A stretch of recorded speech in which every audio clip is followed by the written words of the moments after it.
আপনাদের এমন একটা জায়গায় নিয়ে এসেছি, এই জায়গাটা আমরা ভ্রমণ করতেছি। এটা কিন্তু এই অস্ট্রেলিয়ার সেই ঐতিহাসিক জায়গা। এখানে কিন্তু সাধারণত অনেক আগে মানুষ থাকতো, এখন মানুষ থাকে না। কেন থাকে না?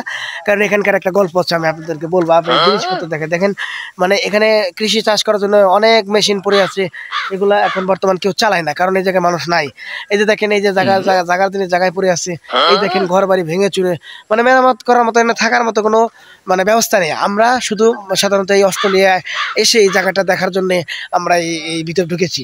সো আপনারা জানেন, এই বিষয়টা আপনাদেরকে আমি মানে তুলে ধরবো। এখানে সাধারণত একটা বাঘ, এখানে বাঘের আনাগোনা বেশি ছিল, সেই জন্যে এখানকার মানুষ কিন্তু মানে চলে গিয়েছে। এখানে আগে অনেক মানুষ বসবাস করতো, তারা কিন্তু সাধারণত এখানে থাকে না। আমরা এই কয়জনে মানে যেহেতু অস্ট্রেলিয়ার ভিতরে এসেছি, সেজন্য আমরা ঘোরার জন্য আসছি এই জায়গাটা। এখানে বেশিক্ষণ থাকতে দেয় না, কিছুক্ষণের ভিতরে বাঘ হয়তো উপস্থিত হতে পারে। সেই জন্য আমরা এখানে বগর বেশি না করে আপনাদের জায়গাটা দেখেন কি অবস্থা, বিল্ডিং এর অবস্থা শেষ। মানে এই জায়গায় থাকতে মানুষ কিন্তু একটা যে নিজের ঘর বাড়ি ছেড়ে দিয়েছে, কি জন্য গিয়েছে? কারণ বাঘে হামলা করে দেয়, সেজন্য এই জায়গার থেকে সব মানুষ চলে গিয়েছে। ঠিক আছে, এই জন্য আমরা এই অস্ট্রেলিয়া এসে সেই জায়গাটা ভ্রমণ করতেছি।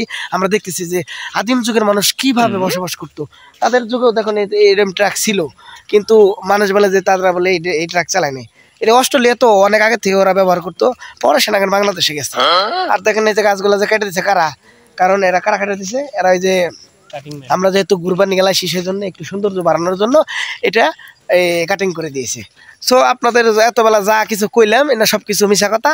এটা হলো জামালপুরের একটা, মনে করেন যে ওই কৃষি কি করে কয়, হয় যে ওটাই আর কি কহালাম না, আটকে গেলাম গা। আমি যা বগর যা কইছি আপনাকে দেখানোর জন্য কইছি। আর ভালো লাগলে অবশ্যই লাইক করবেন। Thank you.